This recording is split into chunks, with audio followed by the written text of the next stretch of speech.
Welcome back to our course on E3D 4.0 in Unified Engineering. This is Video 3, Using Equipment Template for Equipment Modeling. In the previous lesson, we learned how to model equipment using solid primitives. This approach allows you to construct any type of equipment or component without limitations. It is especially useful for space management, where you can quickly define the physical boundaries of equipment or components. If you haven't watched that lesson yet, you can find it in our playlist, AVEVA Unified Engineering 3D. We recommend going through it first to better understand the foundation before continuing with this session. In this session, we will move on to equipment modeling using templates. Templates allow you to create equipment more efficiently by using parameterized components that have been predefined by the administrator and organized into suitable categories and subcategories for easy selection. Once a component is selected, its key dimensions can be adjusted to match your design requirements. This is the form used to select and create equipment from templates. Here, you can choose the appropriate selection table and specification, which define the library and standard used for the equipment. The items are grouped under specific types, for example, heat exchangers in this case, and each template is listed with its item name, part type, and description. Once you've selected the desired template, a 3D preview appears at the bottom of the form. You can then click Apply to create the equipment in your model. Now that we understand the process, let's create a heat exchanger using the equipment template. To begin, go to the Equipment ribbon. Under the Create tab, select Create Standard Equipment. Next, we'll fill in the details in the Create Equipment form. The first field to define is the name of the equipment we are creating. You can either enter a custom name or use the Auto Name option, which is predefined by the administrator. The Auto Name system automatically generates a name based on the project's naming rules or conditions. If you prefer, you can leave the name field empty for now and define it later after the equipment is created. Keep in mind that the name must be unique, as E3D needs all names for the elements to be unique. The next step is to select the equipment template library that we want to use. The library defines the collection of available templates and how they are organized. In E3D, there are two common ways this library can be structured. Selection table, a simpler structure that contains a single level of subcategory. Specification, a more advanced setup that supports multiple levels of subcategories, allowing templates to be organized in greater detail. Depending on how your project or administrator has configured the system, you may see either or both of these options available for selection. By selecting a series of options, you will gradually filter down to the list of templates that meet those criteria. Each selection narrows the choices until the available templates are displayed. After narrowing down our choices, we can now see 4 available templates that match our selection criteria. Once a template is selected, we can define its associated properties. This opens the Modified Properties window, where we can adjust key parameters such as the flange diameter, exchanger diameter, flange thickness, head height, and exchanger length. For this demonstration, we'll keep most of the values at their defaults, but we'll update 2 parameters. We'll set the flange diameter to 2,200 mm and the exchanger diameter to 2,000 mm. Once we're done, we click OK to confirm the properties, and then click Apply to create the equipment. The system will now ask us to define the position of the exchanger in 3D space. We'll ensure that the coordinates are 0, 0, 0, to that we can place it right at the origin point.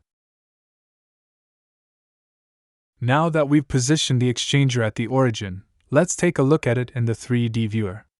We can orbit around to inspect the model from different angles, and as you can see, the exchanger has been created automatically using the template we selected. It already includes all the main components, the shell, the 2 end heads, and the flanges on both sides. Some templates may even include basic nozzles or supports, depending on the configuration. Now, let's see how we can modify this exchanger. From the Equipment tab, under the Modify group, we click on Standard. This opens the Modify Equipment Specification form. From here, we can access the properties again and change some of the parameters we set earlier. In this case, let's reset the values for the flange diameter and exchanger diameter back to 1200 mm and 1000 mm, respectively, the same dimensions we used before. Once we click OK, the geometry in the viewer updates instantly to reflect the new settings. This flexibility makes templates extremely useful for making quick design adjustments without rebuilding the equipment from scratch. Now, let's look at how we can remove one of the optional components, for example, the supports. From the Equipment tab, we open the Modify Template form. In the Modify Properties panel, there's a field called Exchanger Support, which is currently set to horizontal exchanger feet. If we don't want these supports, we simply change this option to No Supports. When we click OK, the box-shaped supports are removed from the model immediately. This is one of the advantages of templates. You can toggle optional parts on and off without deleting or remodeling anything manually. For now, let's add the supports back in. We set exchanger support to horizontal exchanger feet again and apply the change. The supports reappear beneath the exchanger. Because these supports are template-driven, we can also customize them. Click the small Properties button next to the exchanger support drop-down to open the detailed settings. Here, we can adjust parameters to match our project needs. And note the plot on the bottom. The callouts A, B, C and so on correspond to the property names in the list, making it easy to identify which dimension you're changing. Now that we've explored how to add and modify template supports, let's create our own custom supports instead. We'll start by creating a new sub-equipment under the exchanger and name it TDS Sub. This sub-equipment will hold our custom support shapes, keeping them organized and separate from the main exchanger. Inside TDS Sub, we'll add 2 boxes, one for each support location. The idea here is to create custom supports that have a tapered, trapezoidal shape instead of the flat box supports we used earlier. We'll first focus on the first box, which we'll later modify by cutting away a section using a negative primitive to give it that sloped profile. Once we've finalized its shape, we'll then copy it over to the second support position. For now, we're simply adding both boxes so that the second one acts as a placeholder. This will make it easier to snap and align the copied support later on. Additionally, we're removing the supports from the template since they are not needed anymore. We'll start with the first box. Our goal is to create a slanted cut across this box using a negative primitive, so the first step is to set up a local coordinate system for the cut. We'll move about 50 mm away from the base of the box, where we want the angled cut to begin. To define this new plane, we'll select 2 points out of the 3 required, both positioned 50 mm inward from the end of the box. The third point will be the top inner corner of the box, which sets the slope's orientation. Once these 3 points are selected, a local coordinate system appears, indicated by the letters on the power compass, confirming that our custom plane has been defined successfully. Next, we'll enable snapping to the local coordinate system so that our picks are projected onto the LCS plane we just defined. A quick note: negative primitives only appear when you're at the correct hierarchy level. So we'll first select the target box inside TDS Sub to make it the current element, and then create a negative box. We'll use the 4-point method to define this negative box. Point 1. Pick at the base, slightly below the support so the volume is easy to see. Point 2. Pick along the base to define the first edge. Point 3. Pick at the top to set the height of the cutting volume. Length. Enter -500 to extrude the negative box in the opposite direction of the LCS axis. After confirming, you'll see that a slice of the solid is removed. The cut follows the angled plane we defined with the LCS, giving the box its trapezoidal profile. Now that the cut is complete, let's switch back to the world coordinate system so that any further actions are aligned with the global axis.